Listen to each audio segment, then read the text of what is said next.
नमस्कार, लोकप्रतिष्ठमा यहाँहरूलाई स्वागत छ। म प्रकाश सुवेदी। स्वस्थानी चलिरहेको छ। हामीले स्वस्थानीको कथा सुनाउने गरेका छौँ। आउनुहोस् आजको कथा श्रवण गरौँ।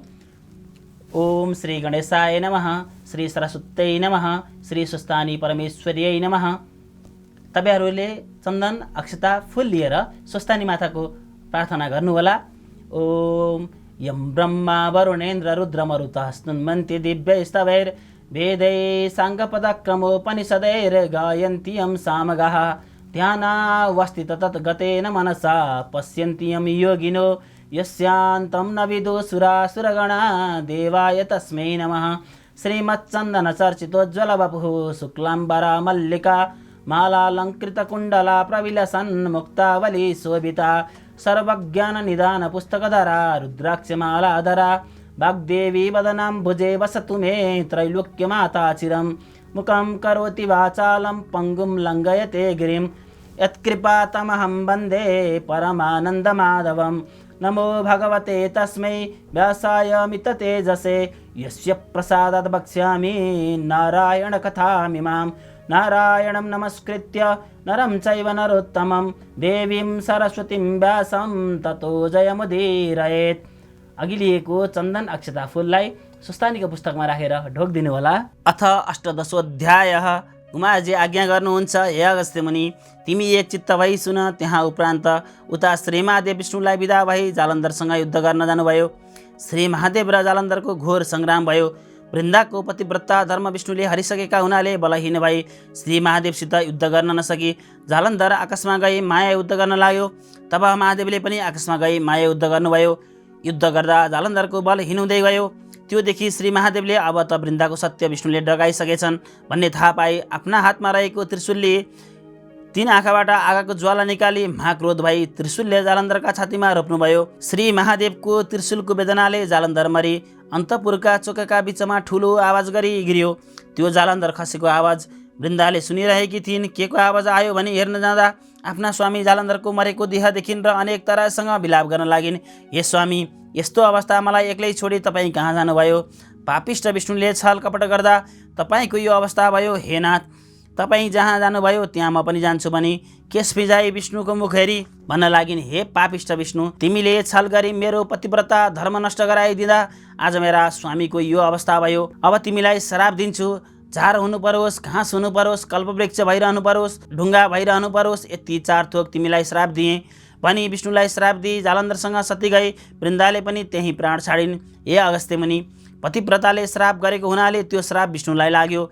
झार हुन परोस् भनेकोमा तुलसी भइरहनु पर्यो, घाँस भइरहनु परोस् भनेकोमा कुश भइरहनु पर्यो, कल्पवृक्ष भइरहनु परोस् भनेको हुनाले पिप्पलको रुख भइरहनु पर्यो, ढुङ्गामा भइरहनु परोस् भनेको हुनाले शालिग्राम भइरहनु पर्यो। यसै अर्थले तुलसी, कुश, पिप्पल र शालिग्राम नारायण रूप हुन् भनी सबै मनुष्यले मानि पूजा गर्ने गरेको हो। हे अगस्त्य मुनि, पतिव्रता धर्म भनेको बडो ठुलो धर्म हो। त्यहाँ उपरान्त विष्णुले श्राप पाए श्री महादेव छेउ गई सब वृत्तान्त सुनाउनु भयो। तब वृन्दाको श्राप मोक्ष गर्न जान्छु भनी श्री महादेवदेखि विदा भई तुलसी, कुश, पिप्पल र शालिग्राम भइरहनु भयो। विष्णु गएपछि श्री महादेव वृषभमाथि सवार भई ब्रह्मादि देवताहरूलाई अघि पछि लगाई नाना तरहका बाजा बजाए।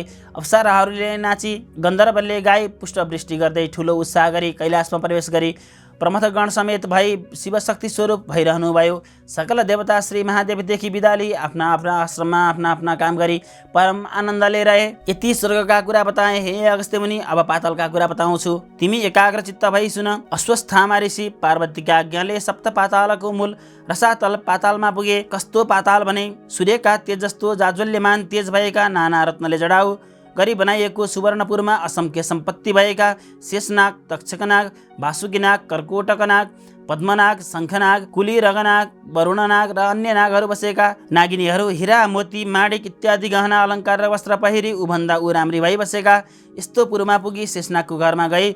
हे शेषनाग, पार्वतीको आज्ञाले श्री स्वस्थानी परमेश्वरीको व्रत गराई जो दुखी छन्, जो दरिद्री छन्, तिनको उद्धार गर्न आएको हुँ। कोही दुखी छन् कि भने यस्तो अवस्थामा ऋषिले भनेको वचन सुनि शेषनागले, हे अश्वस्थामा ऋषि, यहाँ त्यस्ता कोही छैनन्। त्यस वनको नगिचमा शङ्खचूड, रत्नचूड, कृपादत्त, धृतराष्ट्र नागको घर छ। उनका स्त्रीहरू दुःखमा छन्। उहाँ गई सोधेर आऊ।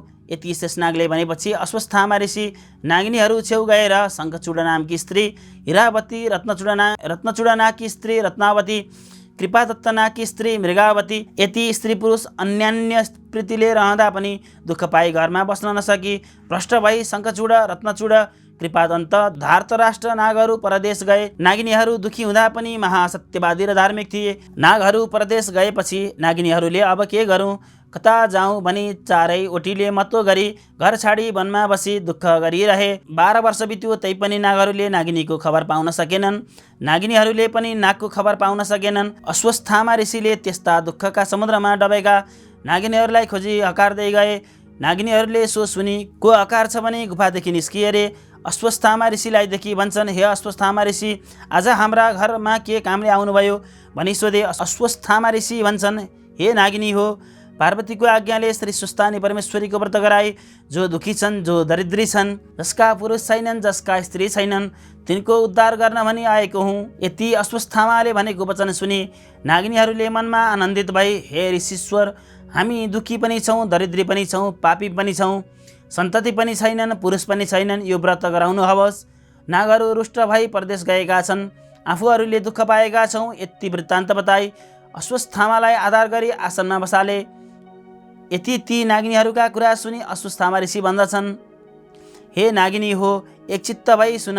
सत्ययुगमा हिमालय पर्वतकी पुत्री पार्वतीले श्री महादेव स्वामी पाउँ भनी श्री स्वस्थानी परमेश्वरीको व्रत गरेको विधि बताउँछु। पौष शुक्ल पूर्णिमाका दिनदेखि हात गोडा नङ काटी स्नान गरी शुचि भई एकभक्त रही एकचित्त गरी मेरो फलानु कामना सिद्ध होस् भनी महिना दिनसम्म नित्य मध्याह्नकालमा श्री महादेवको पूजा गर्नु, पूर्ण चन्द्रलाई बत्ती चढाउनु, श्री स्वस्थानी परमेश्वरीको कथा सुन्नु, अनि माघ शुक्ल पूर्णिमाका दिन अष्टोत्तर 100 रोटी, अष्टोत्तर 100 अक्षता, अष्टोत्तर 100 यज्ञसूत्र, अष्टोत्तर 100 पान, अष्टोत्तर 100 कुडका सुपारी, अष्टोत्तर 100 बेलपुष्प, नाना जातका फूल सगुन समेत नाना उपचार गरी आरसीमा ओमकार लेखी गङ्गाजलले स्नान गराउनु, श्रीखण्ड, रक्तचन्दन, सिन्दुर, फूल र माला पहिराउनु, धूप दीप नैवेद्य गर्नु, वस्त्र भेटी चढाउनु, श्री स्वस्थानी परमेश्वरीको पूजा गर्नु, अर्घ दिनु, ध्यान जप स्तोत्र पाठ गर्नु, त्यसपछि प्रसाद झिक्नु र अष्टोत्तर 100मा 8 अक्षता, 8 बेलीपुष्प, 8 यज्ञसूत्र, 8 पान, 8 कुडका सुपारी सगुन समेत आफ्ना पुरुषलाई दिनु, पुरुष नभए छोरालाई दिनु, छोरा नभए मित छोरालाई दिनु, मित छोरा पनि नभए जुन कामना गरी आफूले व्रत गरेको हो मेरो सोही कामना सिद्ध होस् भने गङ्गाजीमा लगी बगाइदिनु, 100 रोटी आफूले फलाहार गर्नु, राति जागराम रहनु। तब श्री सुस्तानीका व्रतको प्रभावले तिमीहरूको दुःख कष्ट नष्ट होला। नागहरू आइपुग्नेछन्, यसमा अन्यथा नमान भनी अश्वत्थामा ऋषिले भने। यसमा अन्यथा नमान भनी अश्वत्थामा ऋषिले भने पछि नागिनीहरू बहुतै खुसी भए। हे अश्वत्थामा ऋषिजी, हामी स्त्री जातिलाई यस्तो ज्ञान कहाँ होला? तपाईँ बसी त्यो व्रत गराई हामी अभागीहरूलाई उद्धार गरी जानु हवस् भनी घर डाकी लगेर श्रद्धापूर्वक भोजन गराई घरमा बसालिराखे। त्यहाँ पछि पौष शुक्ल पूर्णिमाको दिन आयो र ऋषिले विधिपूर्वक व्रत आरम्भ गराए। महिना दिन भयो र माघ शुक्ल पूर्णिमाका दिन सम्पूर्ण सामग्री तयार गराई श्री स्वस्थानी परमेश्वरीको पूजा गराए। पूजा गरिसकी अश्वत्थामा ऋषिले भने, हे नागिनी हो, अब अर्घ दिई ध्यान जप स्तोत्र पाठ गर। नागिनीहरूले अर्घ दिई अञ्जली बाँधे, हे ईश्वरी, हामी पापिनीको पूजादेखि सन्तुष्ट हुनु हवस् र यस दुःखका समुद्रदेखि पार गरिदिनु हवस् भनी स्तुति गरिरहे। सोही समयमा पूर्व दिशादेखि 1000 सूर्यका जस्तो तेज भई श्री स्वस्थानी परमेश्वरीले प्रत्यक्ष भई दर्शन दिए। हे भक्तजन, तिम्रा भक्तिदेखि म सन्तुष्ट भएँ, वरदान ल्याऊ भनिन्। यति ईश्वरीले आज्ञा गरेको सुनि नागिनीहरूले, हे ईश्वरी, हाम्रो दुःख नाश होस्, स्वामी नागहरू चाँडो आइपुग्नु भनी मागे र ईश्वरीले तथास्तु भनी वरदान दिए। अन्तर ध्यान हुनुभयो। नागिनीहरूले प्रसाद झिक्न लाग्दा श्री स्वस्थानी परमेश्वरीका व्रतका तेजले नागहरू आइपुगे। तब नागिनीहरूले मनमा अति आनन्द माने, धन्य धन्य भनी श्री स्वस्थानी परमेश्वरीको प्रसाद मध्ये 8 अक्षता, 8 रोटी, 8 बेलीपुष्प, 8 यज्ञसूत्र, 8 पान, 8 कुडका सुपारी सगुन समेत आफ्ना पुरुषलाई दिए। प्रणाम गरे। अश्वत्थामा ऋषिलाई श्रद्धापूर्वक दक्षिणा दिए। भोजन गराई बिदा दिए। उहाँहरू आफ्ना आफ्ना आश्रममा जानुभयो। नागनागिनीहरू त्यस दिनदेखि असङ्ख्य सम्पत्ति पाई परम आनन्दले रहे।